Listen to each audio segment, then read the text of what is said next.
Ah que bonsoir. Alors je suis désolée d'avance, j'ai l'impression de m'excuser à chaque vidéo. D'ailleurs je vais nettoyer mes lunettes parce qu'elles sont très sales. Avec la luminosité du jour je vois plus rien. Mais du coup je risque de pas être trop...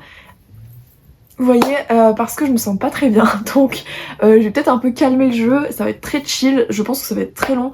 Puisqu'on se retrouve pour un tag livresque. Un tag que j'ai trouvé je ne sais plus sur quelle chaîne. Je vous mettrai le nom de sa chaîne en barre d'infos. En haut et peut-être en barre d'infos aussi, il faudrait que j'arrive à mettre des choses en barre d'infos. Mais du coup voilà, je vais vous parler un peu de ce tag, c'est un livre qui, donc j'ai prévu de faire un tag colo si je ne l'ai pas encore déjà fait sur un coloriage qui. Donc là ça va être un livre qui. J'ai beaucoup de livres à vous présenter, vraiment j'ai l'impression d'avoir pris toute ma bibliothèque avec moi, mais il y en a vraiment beaucoup. Mais avant ça, je nettoie mes lunettes. On n'oublie pas de s'hydrater. Ça y est, je suis dans ma période assez noëlesque, si ça se dit. Je bois de la tisane très épicée, etc. avec voilà des épices de Noël. Et dans un petit mug de Noël que ma maman m'a offert, donc ça va être mon petit mug de l'année.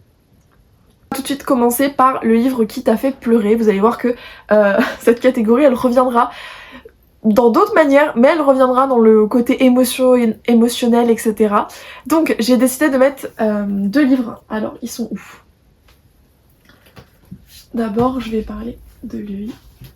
Alors, le livre qui t'a fait pleurer, pour moi, je ne pouvais pas ne pas mettre Crescent City. Crescent City qui vraiment... je sais plus exactement dans quelle timeline je l'ai lu entre Le Chant d'Achille et Crescent City. Je crois que Crescent City, je l'ai lu avant. Mais vraiment, je crois que j'avais jamais ressenti une telle tristesse, une telle colère et un tel amour en fait pour un livre.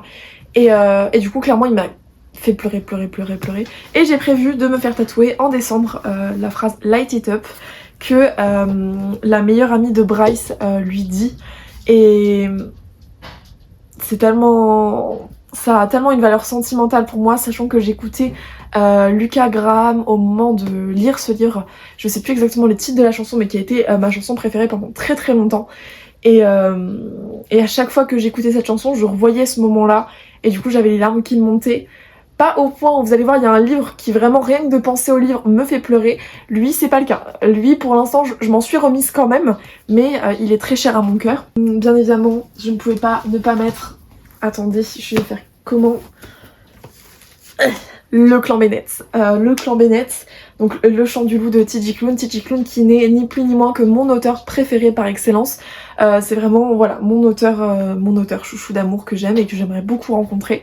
Que je n'ai pas eu la chance de rencontrer, contrairement à certains autres auteurs. Et là j'ai mon chat qui est en train de jouer.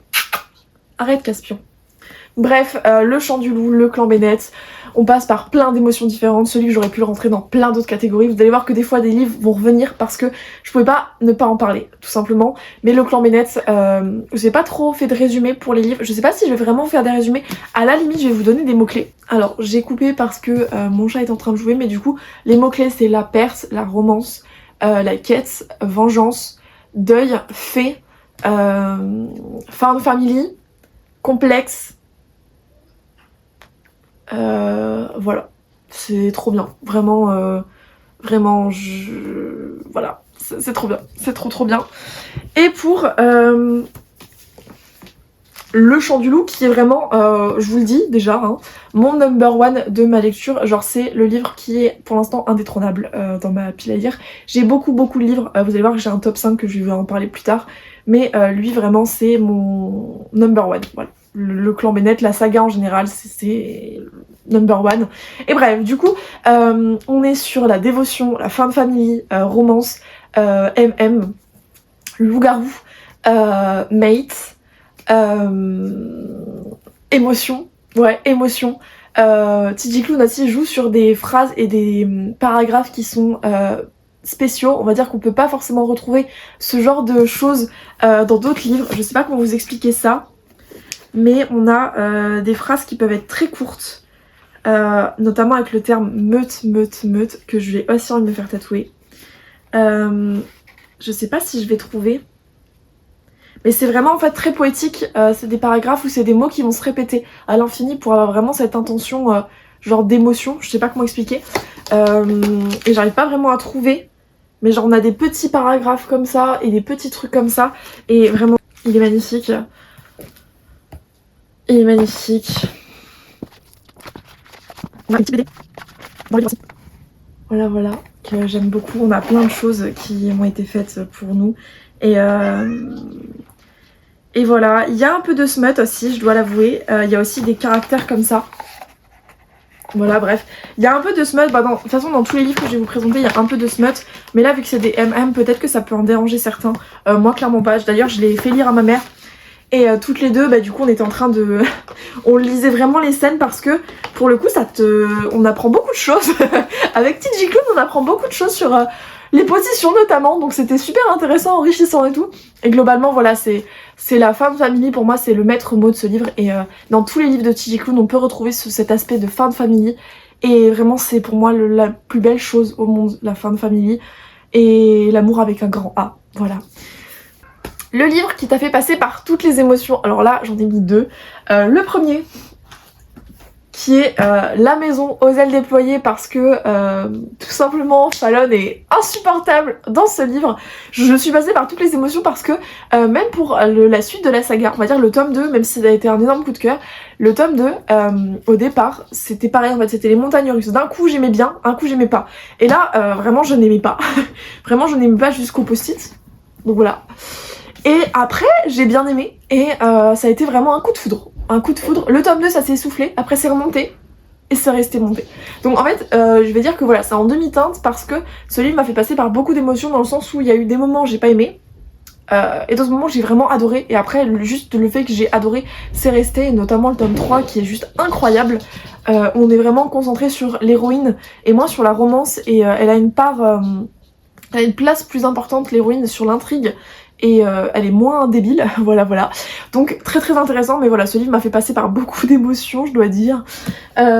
Ensuite, un autre, et celui-ci, il est fréquent, il est récent, c'est Alchemist. Que dire sur Alchemist, dont je prépare le vlog et qui vraiment est compliqué parce que j'ai un rythme de lecture vraiment nullissime. En ce moment, je lis pas, voilà, tout simplement. J'adore ma lecture, hein, vraiment, j'adore ma lecture, mais je ne lis pas. Donc c'est compliqué pour moi de continuer ce vlog, même si je compte le terminer. Mais du coup, c'est Alchemist de Sen Lin Yu. Ce livre, vous allez voir dans le vlog, m'a fait passer par beaucoup d'émotions. Dans mon vlog Was in Chains, j'expliquais que je n'aimais pas ce livre. Mais j'ai sorti quand même un vlog, donc ça veut dire que j'aime bien.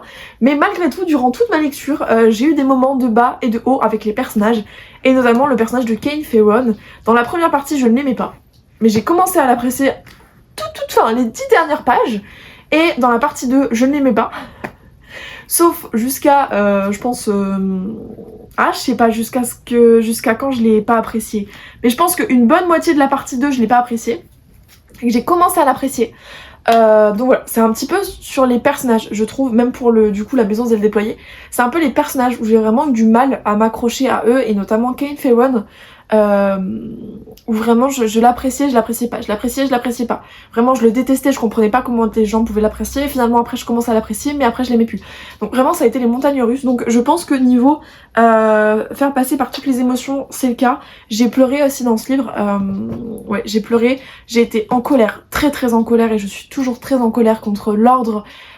Et contre les méchants et contre la terre entière, sauf Kane. Pour l'instant je suis plus en colère contre lui. Il a de la chance, mais sinon je suis en colère contre tout le monde, sauf Elena qui est vraiment ma chouchou d'amour, voilà, que j'aime d'amour. Le livre qui t'a fait aimer la lecture. Alors il y en a deux, d'ailleurs ils sont où ces deux-là? Ah, ils sont là. J'ai mis un peu des livres partout. Donc il y a La Guerre des Clans, qui a été le livre qui m'a fait commencer la lecture à fond. Mais vraiment je ne lisais que La Guerre des Clans puisqu'il y avait que La Guerre des Clans que je pouvais lire. Et un jour, dans le sud de la France, quand j'ai été voir ma mamie, on avait été faire des courses parce que les vendredis c'était genre les moments où on faisait des courses, mais c'était des courses qui duraient la journée, d'accord? Donc on faisait tout, et en général avec mon frère on avait le droit de repartir avec un petit truc. Et du coup moi c'était un livre, et elle m'avait interdit de reprendre La Guerre des Clans. Elle m'avait dit Lilou, c'est non, je t'offre autre chose. Donc j'avais cherché, j'étais repartie avec deux livres. Il y en a un que j'ai donné à ma cousine, je sais plus si c'était Jeanne ou Romane, mais il y en a un que j'ai donné à une de mes cousines, et l'autre je l'ai gardé, et je l'ai racheté d'ailleurs parce qu'il était tellement en mauvais état, tellement je l'avais passé à des gens qui n'avaient pas pris soin du tout de mon bouquin que je l'ai racheté. Mais il s'agit des Faucons de Ravera. Je vous ai pas vraiment donné les mots-clés non plus pour Alchemist et La Maison des Ailes déployées. La Maison des Ailes déployées, je pense que j'en ai assez parlé. Alchemist, vous verrez dans un vlog, mais je vais vous parler un petit peu des Faucons de Ravera et de la Guerre des Clans. Donc d'abord la Guerre des Clans, on est sur des animaux qui parlent. Voilà, des animaux qui parlent, des clans. Il y a je sais pas combien de cycles, etc. Mais c'est génial. Alors c'est assez dark, on va dire, ça pour un public averti. Je sais pas comment expliquer, mais il y a beaucoup de chats qui meurent dans d'atroces souffrances. Voilà, et pourtant il fait très très mignon, etc. Donc à voir l'âge, je m'attendais pas à ce que... j'en ai parlé du coup avec une jeune qui m'avait expliqué que ça avait été assez difficile à lire et très graphique. Et moi pendant ma lecture, je m'étais pas rendu compte de cet aspect-là, où ça pouvait heurter en fait la sensibilité. Et je sais que je pleurais beaucoup hein, pour ça, parce que bah, justement, je crois que c'était Croque Jaune, ou je sais plus, à un moment donné, elle va... Voilà, et ça m'avait fait beaucoup pleurer, et d'ailleurs j'ai arrêté la Guerre des Clans à cause justement de la mort d'un personnage qui était mon personnage préféré d'amour. Et en fait c'est dans le cycle 3 je crois, et j'avais arrêté cette lecture parce que bah, je pouvais pas. Voilà, il y avait une romance entre le fantôme d'un chat et ce personnage, et ça m'avait tellement waouh que du coup j'ai arrêté. Voilà, j'ai arrêté, je n'ai pas repris et je ne reprendrai pas parce que la Guerre des Clans c'est très triste, vraiment c'est très très triste. Là, mes chats qui sont en train de faire leur petite guéguerre là, et ouzou. Mais ouais, très très triste. En plus, il y a tout un aspect déesse, dieu, chat. Il y a avec des clans qui sont rivaux mais qui font parfois des alliances. Il y a les humains, il y a aussi des chats errants, il y a des chats domestiques. Vraiment, c'est trop trop bien. Et on a, voilà, toute une année, on est avec ces chats qui font leur vie et qui font tout pour survivre, qui ont des réunions entre les clans.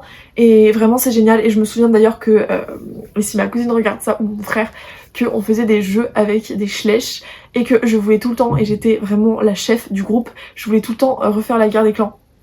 Donc vraiment j'avais des clans, on avait plein de fauves, donc on faisait des clans avec les schleches, et genre, trop bien, vraiment trop trop cool. Voilà, je vais le mettre où? Je vais le mettre là. Ensuite, du coup, pour Les Faucons de Ravera, c'était le livre qui m'a lancée dans d'autres livres. Voilà, c'est vraiment ce livre qui a fait que je me suis ouverte à d'autres genres littéraires. Donc j'ai commencé la lecture avec La Guerre des Clans, et j'ai changé de genre avec Les Faucons de Ravera. Et après ça, je me suis plus arrêtée. J'ai des moments de panne de lecture comme tout le monde, je pense, mais sinon je ne m'arrête pas. Et Les Faucons de Ravera, c'est compliqué de vous faire un résumé parce que ça date de 2018. Donc pour moi ça date, et je sais plus exactement si j'en avais déjà parlé ou pas de ce livre. Ah purée. Parce que ouais, je sais plus si je vous en avais déjà parlé dans un book haul ou pour le Pumpkin Autumn Challenge, parce qu'à la base j'avais prévu de le lire. Je sais plus exactement ce que je vous ai dit dessus, mais je vais pas vous refaire de résumé. Je vous ferai un résumé plus tard dans la vidéo. Mais du coup là on suit... Alors, pour les mots-clés, on va dire sororité, vengeance, quête, pouvoir, complot politique, un peu de romance, je sais pas si je l'ai dit, ennemi, voilà, fantasy, voilà. Et grâce à ce livre, je crois encore en l'amour justement de pas de smut, pas de langage grossier, vraiment, pas le mec ténébreux, etc. Genre juste ce livre pour moi c'est une romantasy, fantasy romantasy, parce que justement il y a quand même une petite romance, surtout dans le tome 2, qui se développe et qui est très douce, très Kate. Je pense que encore aujourd'hui c'est l'un de mes book boyfriend préférés, et c'est l'un de mes livres chouchou d'amour, et voilà, il y a une grande place dans mon cœur, et voilà, bref, passe. Le livre qui m'a brisé le cœur, et oui. Alors, et encore je n'ai pas mis, encore une fois, le chant d'Achille. Où il est le chant d'Achille? Donc le livre qui m'a brisé le cœur. Voilà. Hunger Games, lever de soleil sur la moisson. Donc on suit Emiche. Très dur à lire. Très dur à lire. J'ai terminé d'ailleurs de le lire sur ma liseuse. Je n'ai pas annoté la fin. Mais j'aimerais bien, parce que quand il va sortir, j'aimerais bien justement faire je sais pas, relire certains passages pour me remémorer et voir si du coup quand le film sortira, c'est assez fidèle. Je pense que globalement les Hunger Games sont assez fidèles, même si je n'ai pas encore lu les autres livres, j'ai vraiment juste vu les films et je me suis dit que j'avais la possibilité à l'heure actuelle de lire le livre, lui. J'hésitais aussi à lire le l'avant-dernier qui est du coup sur Snow, mais Snow, j'ai l'impression de dire Jon Snow, mais alors qui est sur Snow je crois. Mais bref, et Mitch, donc Hunger Games, dystopie, des castes, compétition, tuerie, amitié, encore une fois, fan family, voilà, je pense que tout le monde connaît Hunger Games, il y a aussi beaucoup d'injustice. Et dans ce livre, et Mitch, en fait, on comprend totalement pourquoi il est comme ça au début de la saga principale. Pourquoi il boit beaucoup, alors que dans ce livre avant on comprend qu'il n'avait jamais bu une goutte d'alcool, qu'il aimait pas ça, et pourtant il fabriquait de l'alcool mais il en buvait pas parce qu'il aimait vraiment pas ça. Il comprenait pas pourquoi les gens faisaient ça. Et quand tu vois le début de la série où justement il fait que boire, il est alcoolisé tout le temps, et dans les vapes tout le temps, c'est bien qu'il s'est passé quelque chose. Il a tout perdu. Tout perdu. Et Mitch, c'est un personnage qui a le plus perdu pour moi de la saga. Et rien que d'y penser, ça me brise le cœur parce que il a vraiment genre tout perdu, vraiment, mais bref, et c'est dur à lire parce que tu t'attaches à Mitch et tu t'attaches aux rencontres qu'il fait, etc. Et en fait à chaque fois qu'il fait une rencontre, il perd cette rencontre. C'était vraiment très dur à lire. Snow, que j'avais potentiellement appris à apprécier dans son préquel, enfin dans son livre à lui, je peux plus me le voir, voilà, grâce à ce livre-là, on a remis les choses en contexte. Je pense que justement, Suzanne Collins, elle vous a dit, enfin, elle nous a montré un Snow où il était plus moraligré que juste noir, et que il avait été à un moment donné de sa vie quelqu'un de bon, et que les choix qu'il avait fait et les rencontres qu'il avait fait l'avaient poussé à devenir méchant. Et du coup, on s'était un peu attaché à justement ce personnage de Snow. Mais alors, Suzanne Collins nous a dit, vous non. J'ai du mal à m'exprimer. Elle nous a vraiment dit non, non, vous avez cru que vous vous étiez attaché à ce personnage, je vais rajouter une couche, je vais vous montrer que c'est vraiment un crétin égocentrique et la pire personne ever du monde. Et en fait, ouais, Snow, si je pouvais le tuer, je le tuerais, voilà. Pas de quartier, et je le torturerais vraiment, hein. Je mettrais pas fin à ses souffrances comme ça a pu être le cas dans la trilogie. La première trilogie, là je veux vraiment le torturer, surtout pour ce qu'il a fait à Mitch, parce que non, voilà, non. Et du coup ce livre m'a brisé le cœur et j'ai vraiment hâte que la captation du coup sorte pour le regarder. Voilà, j'espère que ce sera sorti en 2026-2027, on croise les doigts. Je crois que je l'ai lu en début d'année et voilà, et c'était l'un de mes livres que j'attendais le plus. Et dès que je l'ai reçu, je l'ai lu et je regrette tellement pas. Bref, on va passer plus vite parce que sinon je vais pas avoir le temps de parler de tout ce que je veux dire. Ah oui, le livre maudit d'Azraël. Ce livre m'a brisé le cœur et d'ailleurs je n'ai pas encore lu la suite puisque comme pour... Attendez, j'essaie parce que c'est en pot de pêche. Comme pour Hunger Games, vraiment ce livre, on apprend à apprécier un personnage qui souffre beaucoup. Alors dans Hunger Games, il souffre pas trop au début. Après il souffre, mais là-dedans on sait que notre héroïne elle a mis fin à son humanité pour protéger sa sœur. J'ai plus exactement les tenants et les aboutissants puisque ça remonte en 2024 je crois. D'ailleurs c'est l'un de mes derniers posts, donc ça date de 2023-2024, je ne sais plus. Et du coup c'est une fille voilà qui a fait taire son humanité. Je suis en train de lire je suis en train de regarder Vampire Diaries, donc taire son humanité et voilà.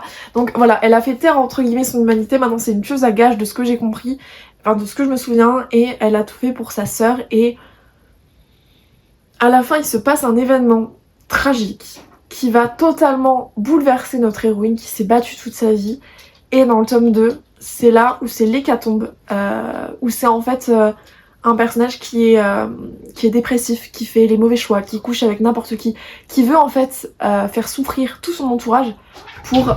et ça je me reconnais là-dedans, quand on souffre en fait on a envie de faire souffrir les autres. Je sais pas comment expliquer mais en fait c'est très égoïste, égocentrique etc. Mais quand on est dans un mal-être on a tendance à pas être spécialement sympa.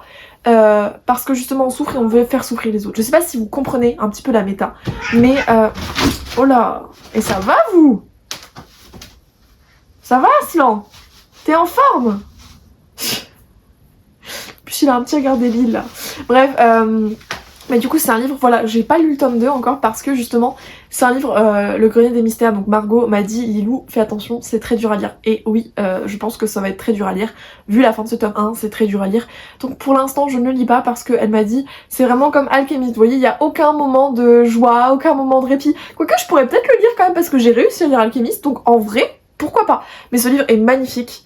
Et ça a été un tel coup de cœur, mais ça a été tellement un déchirement, genre, que du coup j'ai pas lu la suite parce que ce livre m'a tué, genre vraiment il m'a tué, il m'a achevé et je m'y attendais tellement pas et pouf, voilà.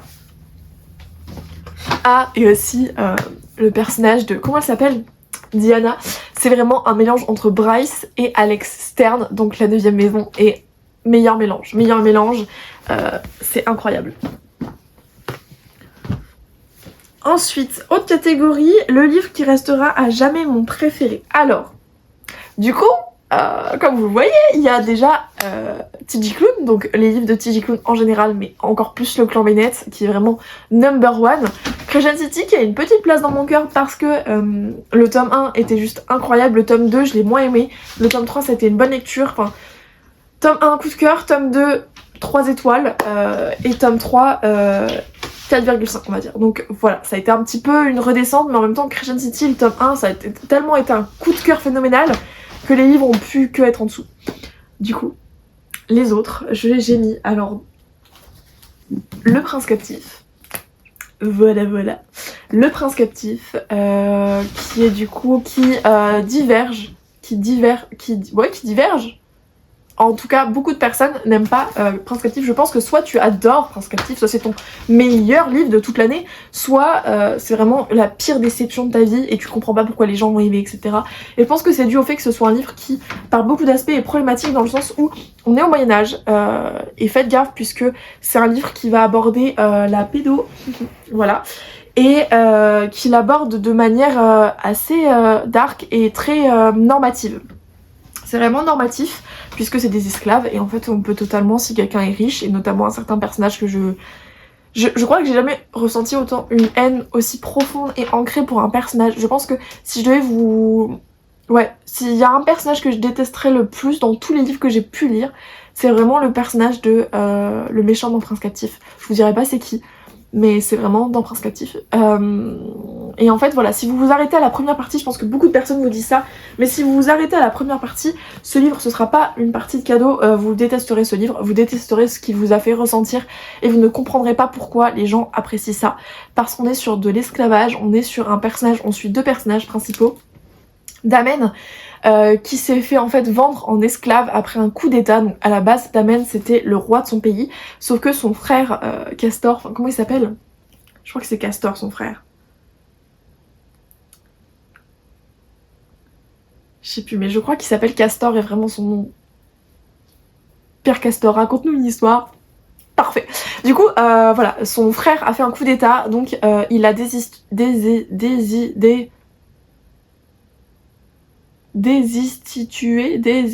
bref, vous avez compris, du trône. Donc Damen a est devenu un esclave et a été vendu au royaume voisin, qui est un royaume ennemi, puisque Damen a tué lorsqu'il était monarque, lorsqu'il était en bataille, il a tué le frère de Laurent, qui est notre deuxième personnage principal. Vous voyez un petit peu le problème. Donc Laurent voue une haine sans borne pour Damen. Damen est haineux aussi, puisque c'est une culture qui est totalement différente, il ne comprend pas les us et coutumes, et notamment tout ce qui va être esclavage par rapport à certaines pratiques qui sont très osées, et notamment les orgies. Voilà. Et du coup, Damen va vraiment être outré et ne va pas du tout apprécier Laurent, ce qui est logique puisque c'est son bourreau, etc. Mais va se passer des petits trucs, notamment dans la partie 2, qui vont faire que les personnages vont devoir faire alliance et va alors commencer une histoire d'abord d'amitié. C'est vraiment, pour moi, avant d'être sur ton moment, c'est une histoire d'amitié. Et c'est une histoire aussi de... Damen était au bas de l'échelle puisque c'était un esclave, et au bras de Laurent, en tout cas avec Laurent, c'est devenu un ami et quelqu'un qu'il considérait comme son égal. Et avant qu'il y ait quoi que ce soit, et c'est pour ça que la romance n'est pas du tout problématique puisque avant qu'il soit son égal, avant qu'il soit son amant, Damon est devenu son égal et vraiment un personnage pour qui Laurent avait vraiment beaucoup d'attention et à qui il faisait vraiment confiance. Je sais pas si c'est très clair et très français ce que je raconte, mais vous avez un peu compris. Et c'était vraiment, c'est un livre qui m'a profondément marquée en tant que lectrice. Je voulais vraiment lire un livre MM. Du coup, après le clan Bennett, je voulais vraiment autre chose. Et ou alors c'était avant, je sais plus. Mais en tout cas, Nina Quill en avait parlé et j'avais foncé dessus. Et vraiment, je regrette pas du tout mon achat, puisque c'est vraiment un livre qui était incroyable, très doux en final. Dans la partie 3, c'est vraiment un livre. Laurent est très doux et apprend à s'épanouir au bras de Damon. Et c'est tellement beau en fait, c'est tellement beau. Ouais, c'est... Et Laurent, la vie qu'il a vécue et les abus qu'il a subis. Voilà, donc gros trigger warning notamment sur la pédo... Voilà. Sur l'inceste aussi. Voilà. Sur l'inceste, la pédo, voilà. Il y a aussi la notion de VI, voilà. Notion d'esclavage, il n'y a pas de nécrophilie bizarrement. Bizarrement, on nous a épargné ça, contrairement à Alchemist où il y a cet aspect nécrophilie. Mais du coup voilà, donc c'est pas à mettre dans toutes les mains et c'est vraiment pour public averti, mais c'est un livre qui est très doux, enfin pas très doux, mais où la romance va finir par être très douce et où ça aborde plein de messages violents, etc. Et c'est un world building très intéressant, voilà, très complexe, où les complots politiques, et ça j'aime beaucoup, il y a vraiment un aspect complot politique de dingue, mais vraiment de dingue, c'est trop bien. C'est ce que je pense... Non, c'est pas ce que j'ai le plus aimé, mais en tout cas c'est ce que j'ai adoré vraiment beaucoup. C'est un des points forts et ça se lit vraiment tout seul pour moi et je le lis à peu près tous les ans. D'ailleurs je l'ai pas lu en 2025, faudrait peut-être que j'y remédie.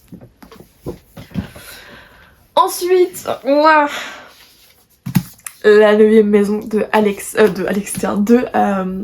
Leigh Bardugo. La 9e maison, attendez je bois un petit coup.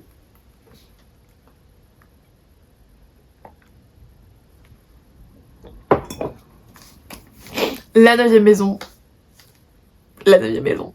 Je pense que dans mon cœur, il y a le clan Bennett, la 9e maison. La 9e maison qui, je pense, va diviser parce que pour certaines personnes, ce sera pas votre coup de cœur de l'année. D'ailleurs, il est très dur à lire. Vraiment, il est très dur à lire. Je peux vous dire que là, Miss Puka est en train de le lire et je crois qu'elle l'a abandonné. Donc Miss Puka, c'est une copine colo. Et du coup, elle s'est mise aussi à lire. Enfin, elle a repris la lecture depuis peu et elle a acheté la 9e maison. Ah, mais j'en ai marre. Et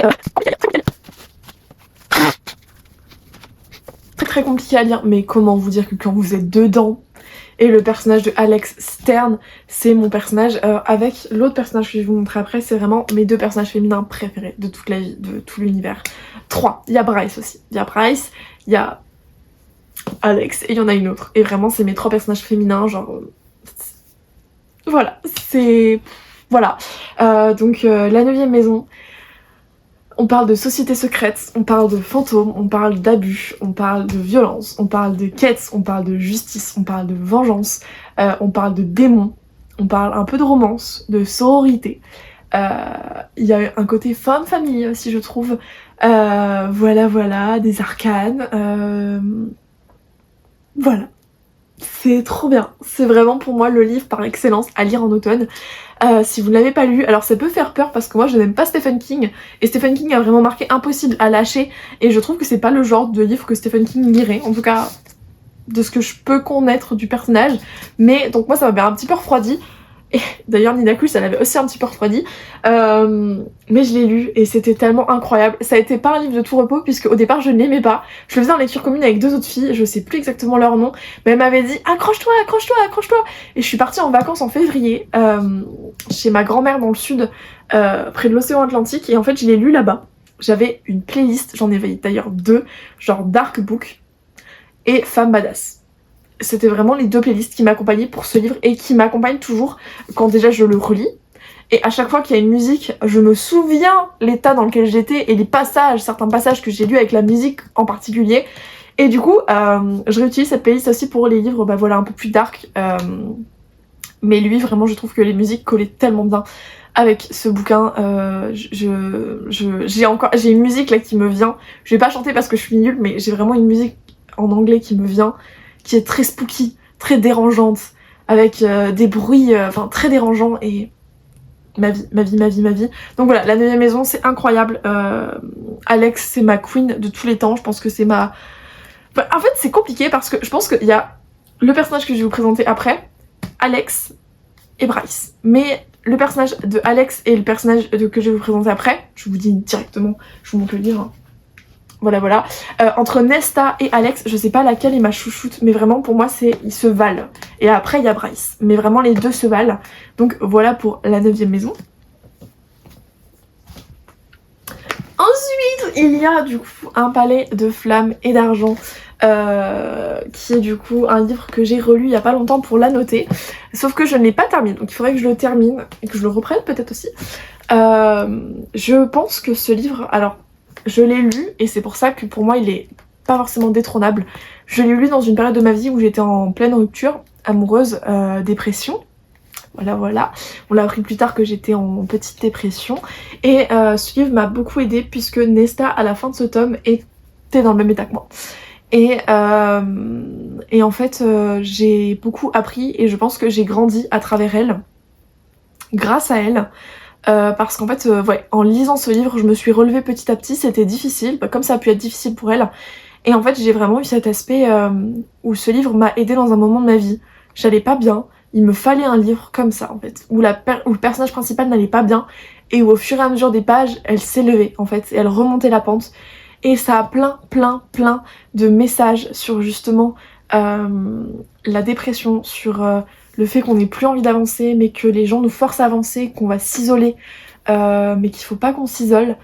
Et que si on s'isole, il faut quand même être entouré des bonnes personnes pour pouvoir qu'elles nous aident par la suite. C'est vraiment un livre qui a plein de beaux messages et qui, je pense,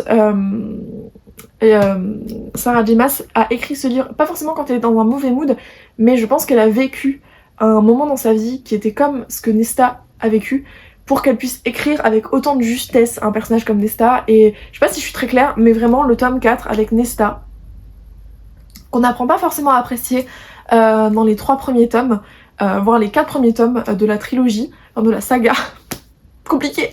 On n'apprend pas forcément à l'apprécier. Moi j'ai commencé à l'apprécier un petit peu dans le tome 2 je crois. Non, la fin du tome 1, je l'apprécie déjà en fait. La fin du tome 1, ouais, je l'apprécie déjà. Le seul personnage que je peux pas me voir c'est Hélène, mais sinon je l'apprécie déjà dans le tome 2, dans le tome 1 pardon. Ouais, j'ai du mal et vraiment on apprend à la connaître et on apprend à grandir avec elle et c'est un livre voilà qui m'a beaucoup ému, beaucoup touchée. Donc il a une place très importante dans mon cœur et lui pareil en fait, je sais que quand je vais pas bien, je le relis. Voilà, tout simplement parce que il y a plein de moments doudous et il est vraiment bourré de beaux messages. Donc c'est vraiment le livre par excellence où quand je vais pas bien, je le lis, voilà. Ensuite, le livre le plus gros de ma palle. Alors j'ai mis L'Empire du Vampire de J. Christophe. J. Christophe que j'ai pu rencontrer d'ailleurs. Est-ce qu'il est dédicacé ? Eh oui ! Et j'ai offert la version dorée à ma mère. Moi j'ai pris la version rouge que je préférais personnellement. Et ma mère je lui ai offert la version dorée. Attendez-moi. Voilà pour les deux versions. Dites-moi laquelle est votre préférée. Voilà, voilà. Donc L'Empire du Vampire, c'est mon plus gros bouquin dans ma palle, je pense. Ma mère l'avait commencé d'ailleurs, elle l'avait jamais terminé. Je pense que c'est parce qu'elle n'avait pas la suite. C'est un livre qui est très dark, très sombre. Il fait 1953. J'ai envie de le lire. Juste le mot patience à la fin, j'ai envie de le lire. J. Christophe qui est l'un de mes auteurs préférés aussi, que j'aime d'amour. D'ailleurs j'adore cette sous-jaquette. Bref, je vais essayer de pas trop en parler parce que ça fait déjà 37 minutes que je tourne. Mais je vais quand même parler des livres. Ouais, non, je vais quand même parler de ces livres-là, même si ça doit durer 1h10, c'est pas grave.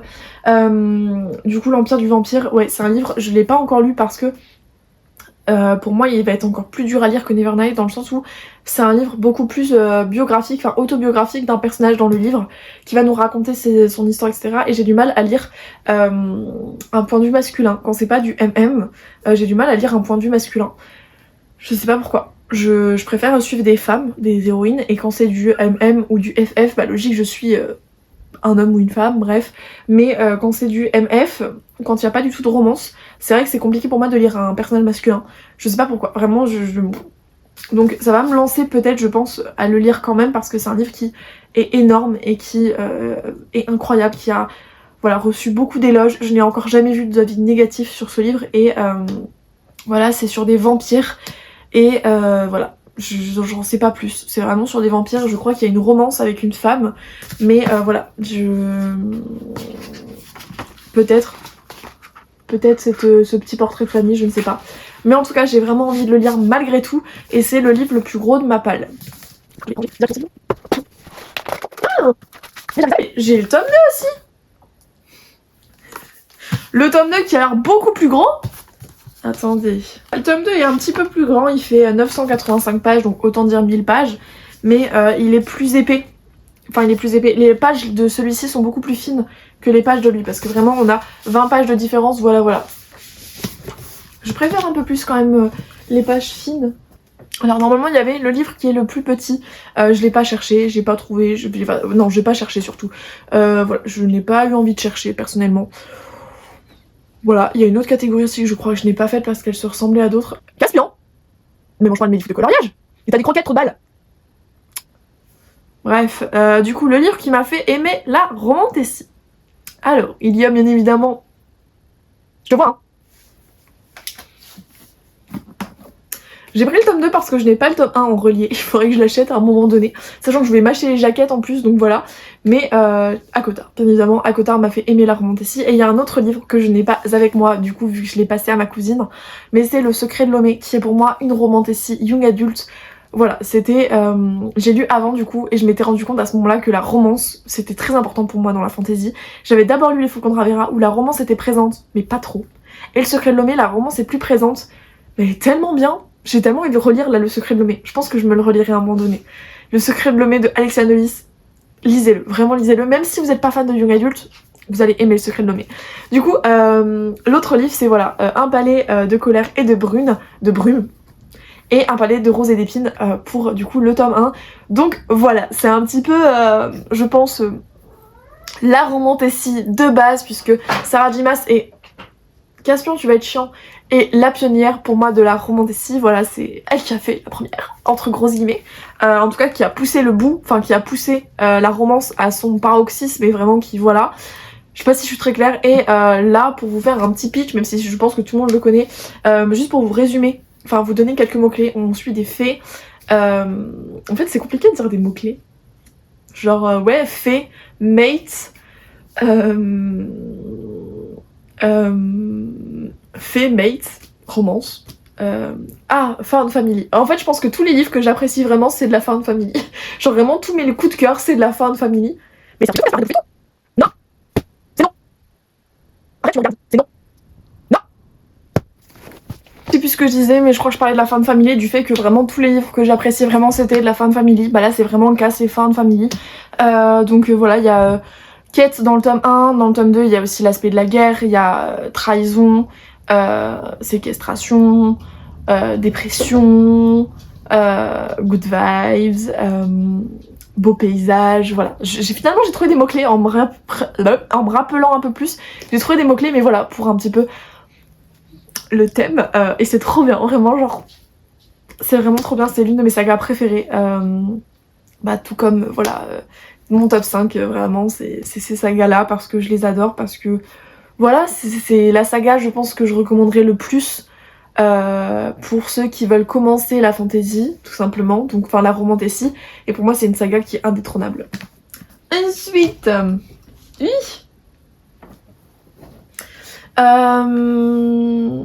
Le livre qui a fait changer ma vision du monde, alors là clairement ça aurait pu être d'autres livres en fait. Quand j'y réfléchis, c'est lequel que je vous ai parlé, je sais plus de quel livre, ou quand j'en ai parlé je me suis dit ah mais tiens en vrai ça peut faire passer. Dans cette catégorie là moi j'ai mis un autre livre. En fait globalement je pense que les livres de T.J. Klune m'ont apporté un peu de douceur dans ma vie et pas forcément m'ont fait réfléchir sur le monde, mais plus m'ont permis de me rendre compte que tous les gens n'étaient pas mauvais. Et que, à contrario, quand on s'entourait des bonnes personnes, en fait on pouvait vraiment créer un cercle indestructible et où l'amour avec un grand A pouvait pleinement exister. Et donc c'est en ça que les livres m'ont fait pas forcément réfléchir sur le monde parce que voilà, mais plus m'ont fait me poser des questions sur du coup l'amour et la famille. Et à quel point c'est important dans la vie d'avoir de la famille, que ce soit de la famille qu'on se choisit parce que notre famille de sang n'est pas là ou voilà ne correspond pas à nos attentes et voilà. Et la famille qu'on se choisit c'est très important, c'est vraiment des liens qui transcendent le sang et c'est vraiment très important. Donc voilà, et j'ai décidé de mettre celui-ci, Dis-moi que c'est réel. Donc c'est une saga de T.J. Klune qui est moins connue que bah du coup d'autres de ses livres comme La Maison aux ailes déployées, enfin La Maison aux ailes déployées, La Maison au milieu de la mer céruléenne. Il y a d'autres livres aussi que des Saxis ont récupéré. Le Clan Bennett aussi qui est plus connu. Donc Dis-moi que c'est réel, donc de T.J. Klune. C'est un livre donc qui parle de grossophobie aussi. C'est un personnage qui est gros, qui est mal dans sa peau, qui a un humour très pince sans rire par contre. J'ai adoré son humour, vraiment, vraiment c'est tellement drôle. Son meilleur ami d'ailleurs est une drag queen et vraiment big up à lui parce que je pense que son tome à lui était mon tome préféré, mais vraiment ce tome là où on a un personnage qui est voilà, qui est gros, qui va rencontrer le mec genre trop beau, genre vraiment le mec parfait avec beaucoup de muscles, qui vraiment plaît aux hommes, aux femmes et tout le monde se retourne derrière lui et aux petites vieilles aussi et tout le monde se retourne derrière lui et en fait personne ne comprend comment il a pu être attiré par notre personnage qui s'appelle Paul austère parce que oui il est très austère, très hostile et du coup personne ne comprend pourquoi il a été attiré par ce personnage là et en fait même Paul ne comprend pas, il est là en mode mais wesh genre t'as vu ton physique, t'as vu à quoi je ressemble, genre comment c'est possible. Et en fait ça va vraiment genre montrer que bah, l'amour ça a pas forcément une valeur physique, c'est pas forcément parce que une personne vous la trouvez pas spécialement jolie ou bien que parce que dans les codes normalisants, c'est pas français, mais en gros que parce que dans les codes de notre société, quelqu'un qui a des rondeurs ne va pas être traité de la même manière que quelqu'un qui est musclé, mais en fait c'est pas pour autant qu'il est pas beau et c'est pas pour autant qu'il pourrait pas être aimé par quelqu'un qui va du coup dans notre société être dit comme étant magnifique. Et en fait voilà, c'est ce que le personnage du coup de Vince, je vais l'appeler Vincent. C'est là que le personnage bah du coup de Vincent, je vais l'appeler Vincent parce que ça me perturbe un peu de dire Vince. C'est là que le personnage de Vincent arrive et va tout chambouler et va en fait il est un peu, il est très beau mais il est pas très intelligent. En fait c'est pas qu'il est pas futé mais il est très simple et en fait il comprend pas forcément le second degré comme Paul peut le faire en mode Paul il est vraiment dans la vanne mais tout le temps et très pince sans rire, vraiment mon humour. Et Vincent du coup il ne comprend pas cet humour, il comprend pas comment ce qu'il peut dire peut être faux par l'humour et être drôle alors que lui il le prend premier degré et c'est très compliqué pour Vincent de s'y retrouver parce qu'il comprend pas du tout et du coup il y a ce côté très doux où justement Paul et Vincent vont apprendre à se connaître et vont apprendre à voilà à faire avec leurs défauts mutuels et à voir que c'est pas forcément des défauts et à fonctionner avec. Et vraiment j'ai tellement aimé cet aspect là d'amour avec un grand A. Encore une fois vous allez voir qu'il y a une catégorie avec l'amour avec un grand A, je pense que j'ai répondu quand même à cette catégorie même sans la faire. Donc voilà, c'est très important. Et la fin de famille, la famille de Paul, pissé dans la culotte, vraiment pissé dans la culotte. Le personnage, le meilleur ami désolée, pardon, mais Vincent est tout ce que Paul n'est pas. Sexy, confiance en lui, mais pas vraiment une lumière. Ouais, vraiment, vraiment Vincent c'est pas une lumière, alors que Paul c'est une lumière. Vraiment, Paul c'est... Bah il le dit, les meilleures qualités sont son esprit acerbe et ses commentaires hauts en couleur. Et vraiment c'est totalement ça, bref, j'ai digressé. Mais du coup, son meilleur ami, je n'ai plus son nom, mais il est très très drôle. Et il y a un seul tome que je n'ai pas encore lu.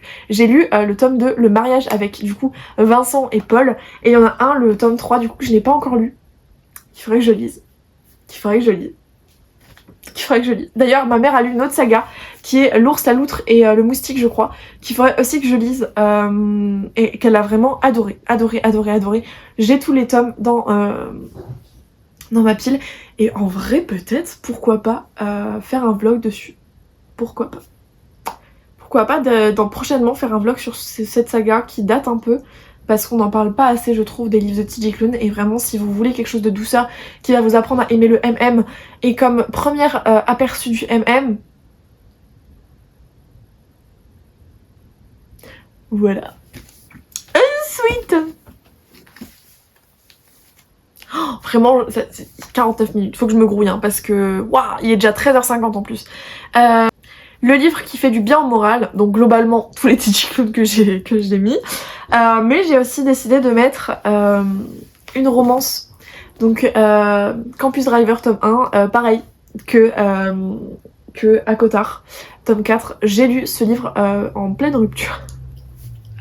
Et je ne savais pas du tout que notre héroïne s'était fait plaquer aussi. Donc au moment de lire le livre et qu'elle s'était fait plaquer et qu'elle était sur le palier de sa porte, enfin qu'elle était sur le palier de notre personnage masculin et que justement elle avait plus rien, personne et qu'elle voulait une colocation ou je sais plus trop quoi parce que son mec l'avait plaqué, j'étais là en mode mais c'est ma vie en fait, genre c'est pas ma vie parce que je vivais pas avec le gars et tout, mais en tout cas vraiment je me suis grave représentée, enfin je me suis grave sentie représentée parce que je m'attendais vraiment pas à lire ce livre et qu'elle soit genre en pleine rupture si tôt. Et en fait, j'ai adoré et ça m'a encore montré que c'était possible. Après, les romances contemporaines, je trouve que c'est plutôt compliqué de se dire que l'amour avec un grand A existe quand c'est du MF, parce que là, le MM, vraiment pour moi, ça existait. Et en fonction de l'écriture et de la plume, je trouve qu'on peut très vite tomber dans des trucs que j'aime moins, comme la grossièreté, comme le côté un peu possessif de certaines choses, même si en vrai le côté possessif en romanticisme me dérange pas, mais bref, en contemporain c'est un peu plus compliqué, mais en tout cas vraiment j'ai adoré ce livre et j'ai adoré le fait que après le Lex en l'occurrence revienne un petit peu la voir et que notre personnage qui s'appelle Lane fasse mec, non putain, c'est moi qui l'ai maintenant, ok, en plus Lane, je le savais pas, mais il fait un petit peu des trucs un petit peu casting, un petit peu vidéo, un petit peu holé holé. Donc voilà. Et il a ramené à un moment donné d'ailleurs. En fait c'est pareil, c'est à pisser dans sa culotte, genre vraiment, les livres sont trop drôles, genre les livres contemporains, enfin en tout cas ces livres-là, vraiment c'est tellement drôle, mais genre vraiment tellement drôle. Notre héroïne, elle dort sur un canapé, le gars, il se ramène avec une meuf qui est un peu une actrice XXX. Et du coup, ils font des trucs sur le canapé.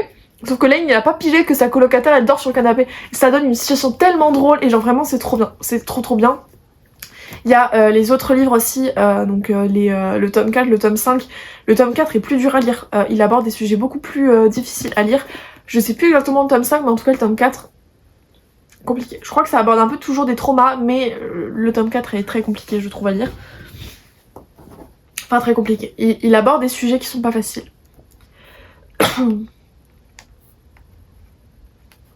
Ensuite, ah oui, et comme livre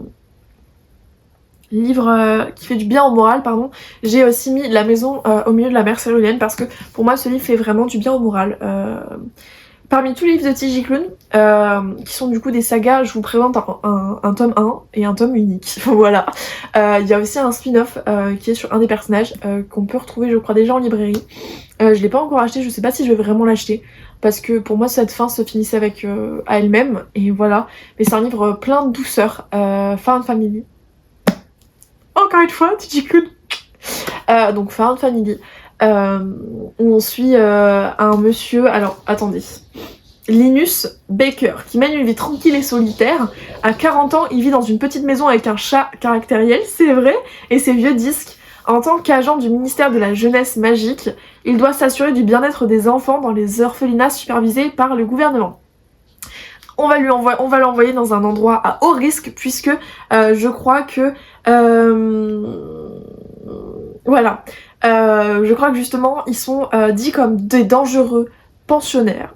Et du coup obligé de mettre ses craintes de côté afin de rédiger un rapport objectif sur l'établissement, Linus il va vite en fait comprendre que les enfants ne sont pas le seul secret que renferme l'île. Et il devra également réussir à cerner le charmant et énigmatique directeur des lieux.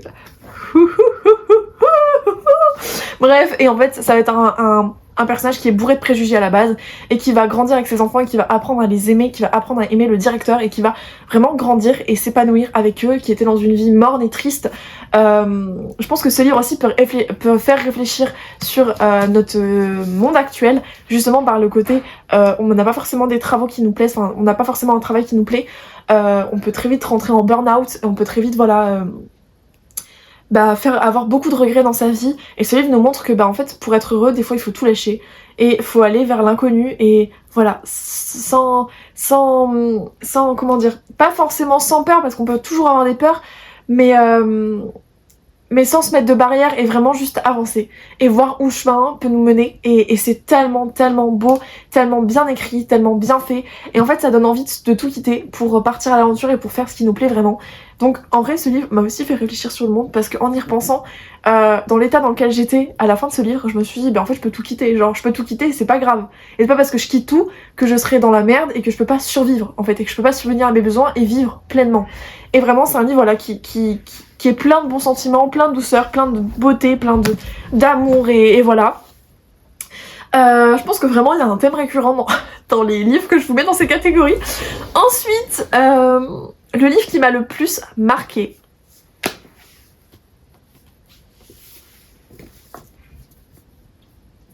Le seul livre que je n'ai pas réussi à finir.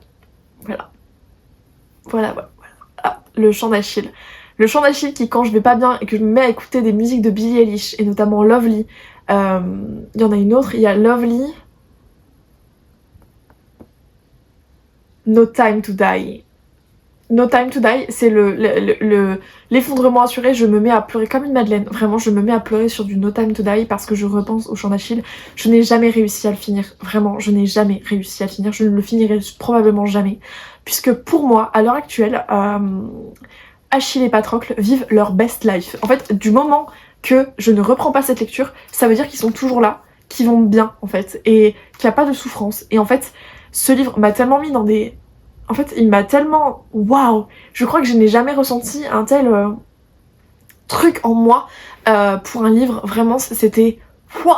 C'était puissant, et je sais pas si ça a une part de vérité, justement, ou pour moi, peut-être que Patrocle et Achille, à leur époque, étaient peut-être sûrement amants, et que ça envoie quelque chose, un message qui, pour moi, paraît vrai, en fait, et j'ai vraiment l'impression que c'est eux, et que c'est ce qu'ils ont vécu, et c'est vraiment...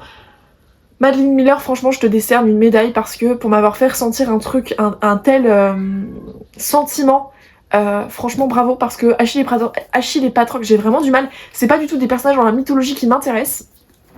Et en fait, j'ai trouvé ça tellement beau, tellement vivant, tellement... Je vais pas trop en parler parce que les émotions vont remonter et je risque de pleurer, je pense. Mais c'est un livre qui est déchirant, qui déchire l'âme, qui m'a déchiré l'âme. Et qui m'a tellement déchirée que je me suis dit je vais m'épargner la fin. Je pense que tout le monde pleure en lisant ce livre. Mais moi j'ai pleuré du début à la fin. Voilà, j'ai pleuré dès les premières pages en fait. Et je me suis spoilée un petit peu. Et c'est en me spoilant que je me suis dit non. Puisque en me spoilant, en n'ayant pas tous les tenants et les aboutissants. Parce qu'en fait j'ai lu le début, je me suis spoilée la fin. Et j'ai pleuré. Et après tout le reste du bouquin, et ben en fait je pleurais. Tout le temps, pour rien, juste pour des moments beaux parce que je savais ce qui se passait à la fin. Et du coup après je me suis arrêtée parce que je me suis dit non, ça va commencer à partir en freestyle, tu t'arrêtes de lire. Et donc voilà, pour moi c'est le livre qui m'a le plus marqué. Parce que je pense que de tous les livres que je vous ai présentés, le livre qui sera une virgule et jamais un point final dans ma vie de lectrice, ce sera lui, et auquel je pense assez souvent, que ce soit en termes de musique et en termes d'image, etc. C'est vraiment lui. Donc pour moi, c'est le livre déjà que je ne recommande pas en général. Je le recommande jamais. Je ne parle pas de ce livre en général. Et pourtant, c'est un livre qui m'a profondément marqué, qui m'a profondément émue. Et je sais pas s'il plaira à tout le monde. Clairement, c'est très contemplatif, c'est très poétique. Mais c'est très beau. Et pour moi, c'est l'amour avec un grand A aussi. Voilà, je réponds clairement à cette catégorie alors qu'on l'a pas encore vu. Mais voilà, pour moi, c'est l'amour avec un grand A. Et bref, j'arrête là-dessus, j'arrête de parler de ce livre, mais... Et vous voyez, je vous dis même pas de lire ce livre, parce que moi, il m'a vraiment... Je suis pas sortie indemne de cette lecture alors que je ne l'ai même pas fini. Voilà.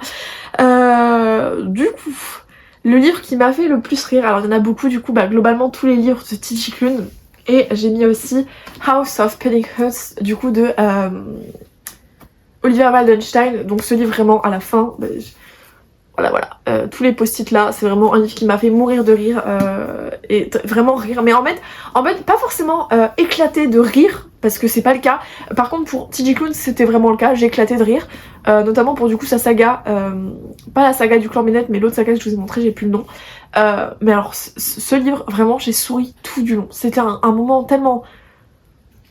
Et c'est vraiment les pics que je peux m'envoyer, enfin que je peux envoyer avec mon chéri. Et c'est vraiment genre les relations que je peux avoir avec mon copain actuel. Et et comment on dit, dans le jeu de séduction, dans le côté très, j'ai pas le terme, dans le côté très, tension, mais pas tension, je sais pas comment expliquer. Je sais plus comment dire ce que je veux dire, mais bref. En tout cas, c'est pour moi la relation que je peux avoir avec mon chéri, justement, les côtés punch qui peuvent s'envoyer, donc ça m'a fait beaucoup rire parce que je me suis vraiment sentie représentée avec mon copain. Et quand bien même je me sois pas sentie représentée, je trouve que les phrases, genre, ils ont une telle répartie, et vraiment ils se cherchent tout le temps, et c'est exactement ce que je fais avec mon chéri, donc bref, voilà. Ensuite... les livres qui ne sont pas assez connus pour toi, donc il y a bien évidemment Les Faucons de Ravera, il y a aussi Daughter of Smoke and Bone, qui est l'un des livres que j'ai lu pendant le confinement, et d'ailleurs le tome 3 n'était pas sorti. Voilà, le tome 1 est sorti, le tome 2 est sorti, le tome 3 n'est pas sorti. Donc je n'avais pas lu le tome 3. Je sais même plus s'il comptait être... Non, je sais! À la base de la base, le tome 3 n'était jamais paru en fait, parce que ils avaient pas prévu de le faire paraître. Donc en fait j'avais lu le tome 1 et le tome 2, j'étais super frustrée à l'idée de pas lire le tome 3. Ça m'a fait ça aussi pour le dernier magicien où j'ai jamais lu le tome 3 parce qu'il est jamais sorti. Donc il faudrait peut-être que je l'achète en VO, que je relise la saga totale et que je commence à lire et à terminer cette saga, parce que c'était vraiment une saga incroyable. Le dernier magicien, j'ai pleuré parce que j'avais pas la suite. Et Daughter of Smoke and Bone, je crois que j'ai arrêté de lire pendant au moins un mois parce que tellement j'étais dégoûtée, j'étais tellement frustrée. Et ce livre est sorti en poche et j'ai pris la version VO parce que je la trouve tellement plus belle. Found Family, encore une fois, Found Family, incroyable, Found Family, trop bien, très triste aussi la Found Family, génial. On suit une humaine qui s'appelle Karou, je crois que son nom est Espoir, en langage chimérique, et en gros c'est une humaine qui est avec des chimères, et notamment avec un personnage, je sais plus comment il s'appelle, mais c'est un collectionneur de dents, et les dents qu'il collectionne vont avoir des pouvoirs magiques, et donc en gros... Daughter of Smoke and Bone, la première couverture du coup c'est le papa de Karou, qui est vraiment un personnage... Je l'aime. Bref, je l'aime d'amour. Karou qui est en école d'art, qui est à Prague, vraiment Prague qui est du coup la ville que j'ai le plus envie de visiter à l'heure actuelle, grâce à cet univers qui vraiment, je sais pas, Prague m'a parlé, en fait vraiment Prague m'a parlé, et du coup je veux le visiter. Et à la base mon père avait prévu de nous emmener... pour Noël, sauf que ça n'a pas pu être possible parce que justement en fait il y a eu le confinement et les billets n'ont pas été remboursés. Voilà. Mais en gros c'est un univers qui est très riche, on est dans notre monde à nous mais il y a un monde parallèle. On suit Karou qui est une humaine qui est en école d'art, qui mène une double vie entre grosses guillemets parce que en fait elle est amenée pour son papa à aller chercher des dents un peu partout dans les pays, et son père qui est du coup une chimère avec d'autres personnages qui font partie de sa famille qui sont aussi des chimères. Vraiment cette histoire, et puis un personnage, un ange qui arrive, qui s'appelle...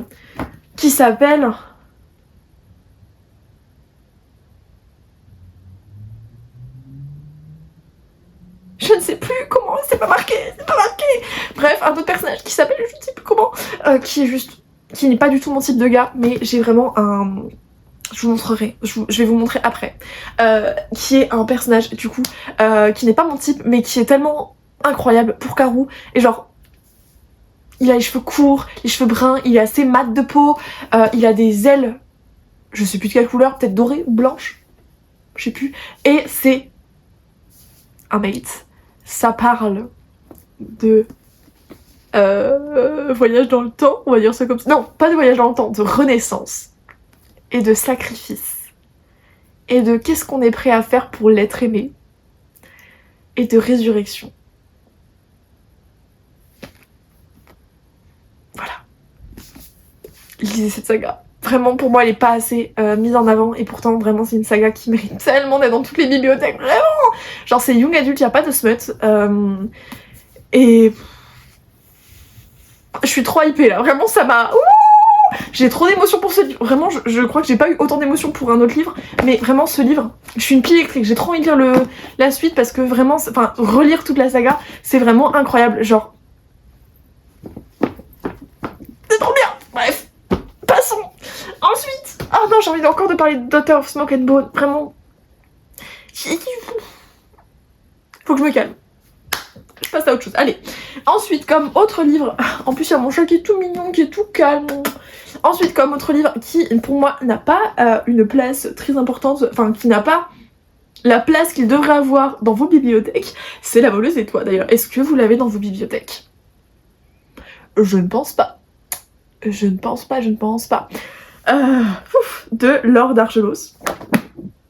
La Voleuse des Toits. Un livre juste incroyable, où ils ont refait une édition spéciale, mais alors moi, je donne pas mon argent à l'édition spéciale, parce que moi j'ai l'ancienne version, qui n'est peut-être même plus trouvable aujourd'hui, c'est ma marraine qui me l'avait offert pour Noël, et c'était incroyable, ma mère l'a lu, on a une musique en particulier, qu'on écoute, et qui nous fait penser à La Voleuse des Toits. Cette musique, parfaite, c'est une musique, je sais plus exactement comment, c'est quoi le nom, mais c'est une course-poursuite à un moment donné, qui se passe. Et on a la musique, alors je sais plus comment elle s'appelle, mais il y a les personnages de Marvel dessus. Je sais plus comment elle s'appelle, mais en tout cas, vraiment quand je l'écoute, je pense à La Voleuse des Toits. Et à un certain moment en particulier, dont je ne vous parlerai pas puisque ce serait du spoil. En gros, on suit. Je vais vous lire le résumé parce que déjà il faut que vous entendiez parler de ce livre. Et en plus, je n'ai plus trop... En fait j'ai les mots-clés, mais j'ai plus tous les tenants et les aboutissants. Donc en soi, véritable pilier de la société, les règles écarlates ont prohibé toute forme d'expression. L'art, la littérature et la musique n'existent plus. Chaque jour, la milice multiplie les exécutions pour asseoir l'autorité du régime. Demoiselle respectable le jour et voleuse la nuit, Eleonore Ehrenstein s'élève contre l'ordre établi. Elle qui espère rejoindre la rébellion et renverser le gouvernement, la voilà brusquement fiancée à l'un des hommes les plus puissants du royaume. Qui est donc Elias d'Aubray? Cet être impénétrable qui semble viser le pouvoir absolu. Et pour quelle sombre raison sa famille dissimule-t-elle une mystérieuse toile peinte un demi-siècle plus tôt?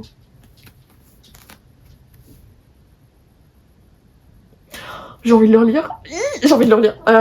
Donc La Voleuse des Toits qui parle de remonter dans le temps. De romance à travers les siècles aussi, qui perdure à travers les siècles. De mate, de vengeance, de pouvoir, d'injustice, de quête, d'alliance, de trahison. De what the fuck.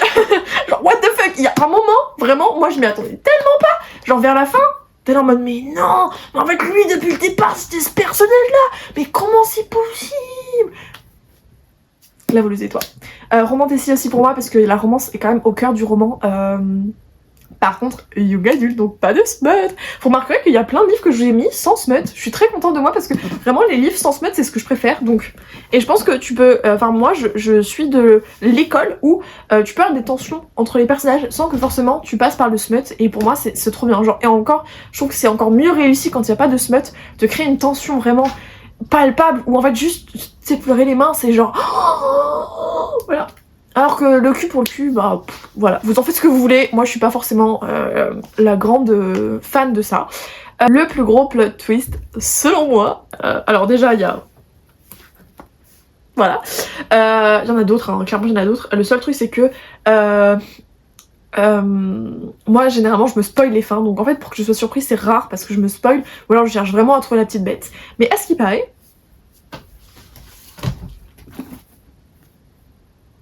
Metal Slinger que je n'ai pas encore lu. Metal Slinger que je n'ai pas encore lu, que je veux lire à tout prix parce que je pense que ce sera ma meilleure lecture de l'année, ma meilleure lecture du monde entier, j'espère vraiment, j'espère qu'il rejoindra mes meilleures lectures top 1, etc. Donc Metal Slinger, qui est un livre sur les pirates, et qui, à ce qui paraît, a vraiment une fin, mais genre un peu en mode thriller quoi, on s'y attend pas du tout. Et on comprend vraiment la fin à la toute fin, on comprend le livre vraiment à la toute fin, et à relire ça doit être incroyable parce que du coup t'as plein d'éléments où tu dis oh, mais en fait quand on savait pas qui c'était, en fait c'était lui, et là il y avait une discussion, c'était pas très clair, et en fait oh, mais c'est le personnage là qui parlait au personnage là, mais what the fuck. J'ai beaucoup d'attentes. Je pense que vous le comprenez, j'ai beaucoup d'attentes.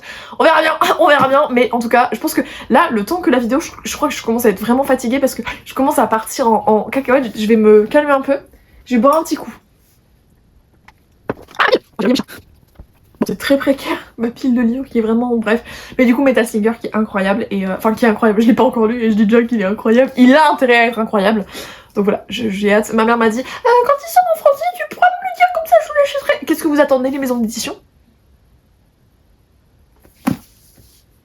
Je vous le remets là, hein, au cas où vous l'ayez pas bien vu. Je vous montre même l'édition Fairyut pour vous donner des inspirations. Donc qu'est-ce que vous attendez? Voilà, tout ce que j'ai à dire. Merci pour moi. Ensuite, il y a aussi en mode plot twist que j'ai lu. Ah!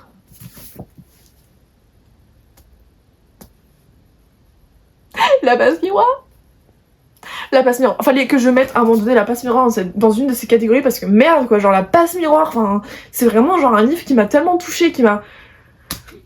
Je pense pas forcément à la passe miroir, mais en fait quand j'y pense, j'ai tellement une nostalgie, un amour inconditionnel pour ces personnages et pour l'univers qui est très riche et où vraiment c'est une auteure française qui a créé un univers mais tellement waouh et qui a été l'une des rares qui a été publiée à l'étranger en fait, et tellement elle a marché et en fait c'est trop bien, genre j'ai trop aimé que nous, en tant que Français, on ait eu ces livres avant et que j'ai vu des réels, etc., des trucs, des personnes des personnes anglophones, donc du Royaume-Uni, des États-Unis, etc., d'Australie, qui recevaient les livres et qui étaient en mode waouh, et j'étais en mode oui. Bref, on digresse. Mais du coup, la passe miroir, et je me souviens notamment de La Tempête des Échos. Alors ce tome 4 a divisé beaucoup de personnes et notamment sur la fin. Moi, je crois que c'est l'une de mes fins préférées de tous les temps. En fait, si j'avais écrit ce livre et si j'avais écrit la fin, je l'aurais écrit de la même manière. C'est une fin qui est semi-ouverte, où on s'attend à des choses, etc. C'est incroyable. Et en plus de ça, je crois qu'à partir du tome 3, on a beaucoup de révélations et on comprend qu'en fait, ce qu'on pensait, c'est pas du tout le cas. Et ça part vraiment en mode what the fuck, où genre plus rien n'a de sens. Et soit vous êtes de l'école où vous appréciez le côté plus rien n'a de sens, puisque c'est quand même expliqué, mais c'est un peu tiré par les cheveux. Soit vous êtes là en mode, moi je préfère le tome 1 et le tome 2. C'était beaucoup plus en mode univers de Miyazaki, etc. Là, on est sur un truc, le tome 3 et le tome 4, où c'est beaucoup plus sombre. Où la romance, d'ailleurs, dans le tome 3 est moins présente, je crois. Dans le tome 4, elle revient un peu, mais elle est plus au centre, comme ça avait pu être le cas pour le tome 2, je crois, et le tome 1, où vraiment ils apprenaient à se connaître. Mais le tome 4, genre Ophélie, c'est totalement quelqu'un d'autre, entre grosses guillemets. Et genre, elle a évolué dans les 4 tomes, et c'est un personnage tellement qui est devenu badass, etc. Et genre, il y a plein de personnages comme ça, où vraiment, on s'attendait pas à ce qu'ils aient une aussi grande évolution, que ce soit les personnages secondaires, les personnages principaux, etc. Et en fait, l'auteur nous a vraiment mindfucké le cerveau dès le départ, et c'est super intéressant, et j'ai vraiment adoré ce livre, et je pense que c'est, voilà, l'un des meilleurs, en tout cas l'un des plus réussis, et l'un des seuls que je me suis pas spoilé, vraiment des retournements de situation, j'ai trouvé que c'était waouh, waouh, waouh, waouh. Et avec ma mère, on en parlait justement, elle comme moi, on a apprécié le fait que ce soit une fin qui était ouverte et pas fermée. Voilà. Mais je sais que pour certains... Voilà. Ensuite, le livre que tu n'arrêtes pas de recommander, globalement... alors, je suis plus sur Instagram, donc en fait, j'ai moins de facilité à recommander des livres, mais globalement, tous les livres que j'apprécie, je les recommandais. J'ai eu une grosse période où je recommandais beaucoup Le Clan Bennett, et je pense que c'est le livre que j'ai le plus recommandé. D'ailleurs, j'ai toujours une story à la une où je recommandais et où je lisais Le Clan Bennett, parce que c'est vraiment mon number one dans mon cœur. Mais je pense que je m'adapte en fonction des goûts de chacun. Donc voilà, dans mes recommandations, je fais plus maintenant des recommandations au cas par cas que sur Instagram. Et ça va aussi me permettre, vu que je veux être libraire, de faire une recommandation ciblée sur la personne, etc. C'est vraiment des recommandations soit de romance, soit de romantici. Mais en tout cas, voilà, je fais beaucoup de recommandations pour mes proches, pour les personnes qui viennent me demander aussi des recommandations.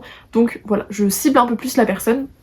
Et ce que j'ai aimé, bien évidemment, rentre en jeu, puisque bah, globalement, je vais pas parler d'un livre, enfin, je vais pas recommander un livre que je n'ai pas lu si je suis pas sûre que la personne pourrait apprécier, et si j'ai pas, voilà, certains échos de ce que ça c'est en général, et je vais pas recommander un livre que j'ai pas forcément aimé, ou que j'ai vraiment aucune information dessus. Voilà.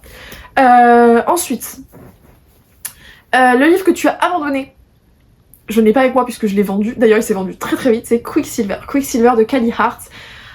Pire déception de ever de tous les temps, je n'ai pas compris, je ne comprends pas, et c'est un livre en fait où, à ce qui paraît, par la suite c'est expliqué. C'est vraiment expliqué, mais en fait je pense et j'espère que la version française a amélioré un petit peu les longueurs, mais quand on a un personnage qui se prend 10 milliards de coups de couteau, qui a une épée dans le ventre, une dague dans l'épaule et une dague dans la jambe, qui arrive pendant 2 chapitres à rester debout et qui au dernier moment s'effondre mais reste encore consciente, etc., qui arrive à tuer un personnage qui a beaucoup plus d'expérience en combat que elle, et qui vraiment meurt en 2 secondes, le Gugus. Hein. Vraiment, le Gugus, il a des années de pratique.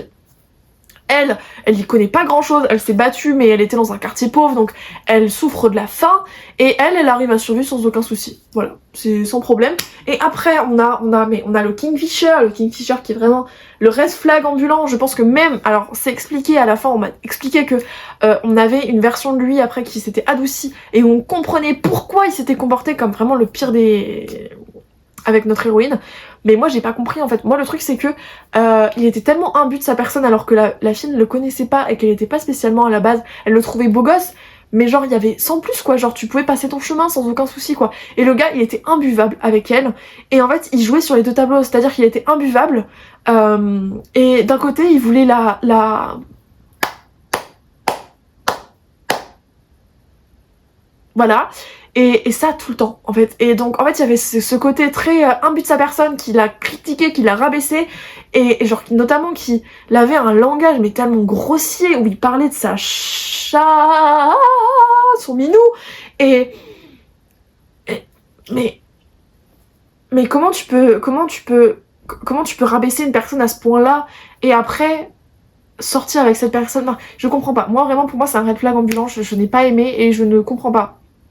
Et globalement, de toute façon, tous les livres qui sont qui partent comme ça, c'est des livres que je dis NF parce que je supporte pas quand le personnage masculin est aussi irrespectueux. Et même si ça peut s'expliquer par la suite, je ne comprends pas. Vraiment, je n'aime pas le langage grossier et c'était trop smutty pour moi. Et l'univers, je le comprenais pas totalement. Je pense que c'est parce que c'était en VO aussi, mais j'arrivais vraiment pas. Le livre le plus bizarre qui m'a fait lever les yeux au ciel. Je remets La Maison des Déployés parce que justement je vous ai expliqué La Maison des Déployés. Je pense que je vous en ai parlé un petit peu du résumé de La Maison des Déployés donc je vais pas le refaire dans une de mes vidéos. Mais voilà, La Maison des Déployés et on suit une héroïne qui pige rien, qui en veut à la terre entière, qui... Enfin pas à la terre... Si, un petit peu à la terre entière quand même, notamment à sa grand-mère qui fait tout pour elle. Et en fait il y a une petite madame qui va lui dire qu'il y a une prophétie comme quoi si elle libère les corbeaux elle deviendra reine. Elle se met dans la tête qu'elle deviendra reine et qu'elle mettra au pouvoir le mec qu'elle aime en secret, enfin qu'elle aime pas en secret parce que tout le monde sait qu'elle l'aime, mais en gros c'est le prince du royaume, donc il s'appelle... Comment il s'appelle le trou du fion là Merde. Bon, je sais plus comment il s'appelle, il est pas intéressant. Bref, en tout cas, voilà, elle veut le mettre au pouvoir, sauf que on va se rendre compte que c'est un putain de flag ambulant. Et notre petite... comment elle s'appelle? Mais mince alors j'ai Elena dans la tête, mais c'est pas du tout Elena. Je prends tome 3 au cas où il y a écrit. Dante, qui s'appelle le petit prince de mes... Voilà. Et comment elle s'appelle? Fallon. Elle s'appelle Fallon. Fallon, comme dans Dynasty. Pourquoi j'ai oublié? Donc Fallon, qui est vraiment un sup, et qui va grandir au fur et à mesure. Et dans le tome 3, d'ailleurs, je l'ai pas fini parce que je suis dans Alchemist, mais j'en suis à là. Et c'est tellement incroyable de relire, vraiment. Je pense que ce tome 3, ce sera peut-être... Non, je pense pas que ce sera mon préféré. Mais en tout cas, le tome 2 et le tome 3, c'est vraiment mes chouchous d'amour. Parce que le tome 3, pour vous dire, je mets des mois à le lire. Enfin là, ça fait plus d'1 mois que je suis dessus. Et clairement, je pagaille. Et en fait, je lis par bribes. Et quand je le lis, ça me remet directement dedans. Et je suis de nouveau à fond. Donc écoutez, il est sur ma petite table de chevet. Je le reprends de temps en temps mais c'est rare et vraiment il est incroyable. Et du coup voilà, ce livre m'a beaucoup fait lever les yeux au ciel parce que on est vraiment sur une héroïne qui est très je trouve pas les mots donc je vais continuer à dire très jusqu'à ce que je trouve le mot. Très naïve et elle ne pige rien. Donc vraiment j'ai levé les yeux au ciel tellement de fois parce que elle m'énervait. Puis clairement Quicksilver aussi m'a fait lever les yeux au ciel mais lui je l'ai pas continué. Alors, j'ai fait un petit souci, c'est que j'ai mis la passe miroir dans un autre truc. Donc c'est pas grave, écoutez, puisque je le remets là quand même. Le livre qui t'a retourné la tête, donc pour moi il y a la passe miroir parce que j'étais là en mode mais waouh. Et il y a aussi Nevernight, je voulais mettre Nevernight. Écoutez, je voulais le mettre dans une de mes catégories parce que je ne comprenais pas comment je pouvais ne pas le mettre dans une de mes catégories. Il n'y avait aucune catégorie pour moi qui passait. Mais bon, du coup je l'ai mis là parce que je le recommande quand même beaucoup. Enfin, je le recommandais beaucoup à une époque aussi. Et c'est un livre qui est juste incroyable avec une héroïne badass, avec une romance d'ailleurs. J. Christophe, quand je l'ai vu, je lui ai dit comment ça? Comment ça? Je vous dirai pas parce que sinon ce serait vous spoiler. Donc je disais comment ça un tel et un tel? Comment ça un tel il meurt? Comment ça l'autre tel il finit avec l'autre tel? Genre comment ça? Il m'a dit ah tu n'aimes pas nanana. Je lui dis non, non, clairement non, je vous déteste. Genre vraiment il y avait un interprète et tout. Et genre non, en fait je... Non, du coup ça l'a bien fait rire parce qu'il m'a dit ah sorry, j'étais là non. Vraiment j'étais au bout de ma vie, vraiment au bout de ma vie. Parce que le personnage que je préférerais, genre il y a deux personnages que je préférais. Il y a un personnage qui s'appelle... On le voit dans le tome 2, c'est un personnage qui au départ est détestable et c'est mon personnage préféré. Vraiment dans le tome, c'est un personnage secondaire qui est très important pour notre héroïne et qui va vraiment être un ami fidèle. Je sais plus comment il s'appelle. Et c'est vraiment ce genre de personnage qui ressemble à rien, qui de premier abord est moche, sale et qui au final va devenir le meilleur ami de notre... Enfin le meilleur allié de notre héroïne et qui est l'un des seuls qui survit d'ailleurs. Et c'est un personnage voilà qui a le cœur sur la main, mais qui un peu comme vous voyez Réponse, genre dans la bicoque là, dans la sorte des restaurants là. J'ai plus de stockage, ça fait 1 heure que je tourne, c'est logique à remonter, j'ai plus de stockage. Du coup je vais faire ça plutôt vite, mais voilà c'est un personnage que personne n'aime vraiment, mais moi c'était mon personnage préféré parce que c'est un personnage qui a beaucoup d'humour, qui va aider notre héroïne et qui va toujours être là en fait et qui va voilà, être comme un second père, mais qui de premier abord fait peur. Et vraiment, moi je le croise dans la rue, je change de trottoir. Vous voyez, donc voilà, il fait un peu beaucoup peur, mais je l'adore, je l'adore. Et il y a un autre personnage qui s'appelle Trick, et moi je dis Trick, il a la trick parce que c'est vraiment le truc. Genre c'est un jeu, enfin c'est un jeu. C'est le tourner en dérision, et vraiment il y a des moments où il vit des trucs de horribles. Mais juste moi je pense à Trick, il a la trick, et du coup en fait ça me fait mourir de rire, et je rends crétin la chose, enfin je sais pas, je rends débile, enfin, j'ai pas le terme. Bref, en tout cas, la chose est tournée en ridicule, donc voilà, donc quand il se passait des trucs mauvais pour Trick, on va dire que je ressentais pas totalement l'émotion que je voulais parce que je pensais au fait qu'il avait potentiellement la trick quoi. Surtout qu'il a la trick dans ce livre, donc voilà, bref, on arrête de parler de ce livre. Ensuite... le livre qui te fait croire en l'amour. Alors du coup, beaucoup de livres, voilà, comme vous avez pu le remarquer. Donc je vais pas reparler de T.J. Klune, même si je viens de le mentionner. On va parler d'autres livres, et notamment d'un livre qui, je pense, va me faire penser à l'amour véritable. Donc c'est Nos destins infinis. C'est une sorte de contemporain un peu fantastique où on suit des personnages qui, à travers les vies, vont se retrouver. On suit Evelyn qui se souvient de toutes ses vies et qui sait qu'à ses 18 ans, l'amour de sa vie va la tuer. Voilà. Et malheureusement pour elle, sa sœur, qui est du coup toute sa vie, est malade. En tout cas, dans la vie qu'elle vit à l'heure actuelle, elle est malade et en fait, elle va faire un pacte, je crois. Ouais, Gracie, elle a besoin en fait d'une greffe de la part d'Evelyn dont les 18 ans approchent dangereusement. Donc en fait pour sauver sa sœur, Evelyn, elle va directement aller voir Arden, qui est du coup l'amour de sa vie, et du coup le convaincre de l'épargner, mais surtout essayer de ne pas tomber amoureux de lui à nouveau. Et saura-t-elle briser la malédiction et défier l'infini? Voilà. Et je pense que c'est un livre qui va profondément me toucher, qui va me faire pleurer sûrement, beaucoup de... Voilà. Surtout que j'avais commencé le début et ça parlait vikings et j'étais en mode waouh. Et donc bref, voilà. Mais c'est un livre qui est magnifique, je trouve, et qui va, voilà, je pense me déchirer le cœur et me faire penser que l'amour véritable existe, même si j'y crois. Même si c'est pas forcément l'amour en mode... romantique, ça peut être l'amour avec la famille, ça peut être avec les animaux, ça peut être avec beaucoup de choses. Et pour moi, l'amour avec un grand A existe, vraiment. Et voilà, et je pense que voilà, ce livre va me montrer que la romance et le fait que ça traverse les âges et les époques, c'est possible. Voilà. Ensuite, le livre qui me tente le plus. Donc il y a Meta Singer bien évidemment, et j'ai aussi très envie de lire Diabound de...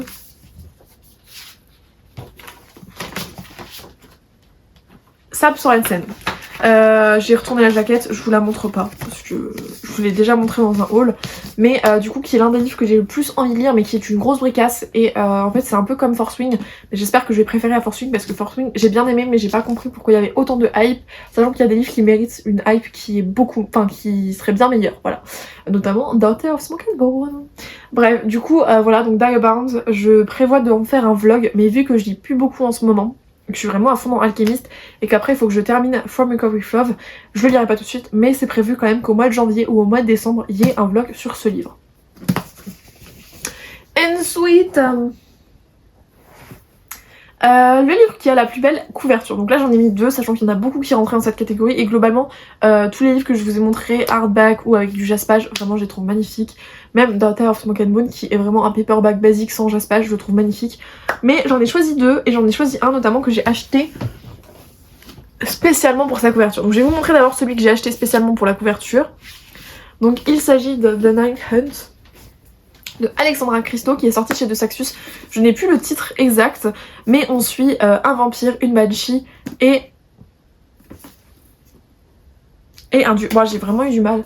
Une banshee, un vampire et un dieu. Je sais pas si je vais vous montrer la couverture. Je suis... Bon, alors, mon retour caméra s'est coupé, je pense que c'est parce que ça n'a plus de batterie. Donc, je vais vous le montrer, mais j'ai pas du tout de retour, donc je sais pas exactement si je suis bien placée. Je vais vous mettre comme ça, je pense.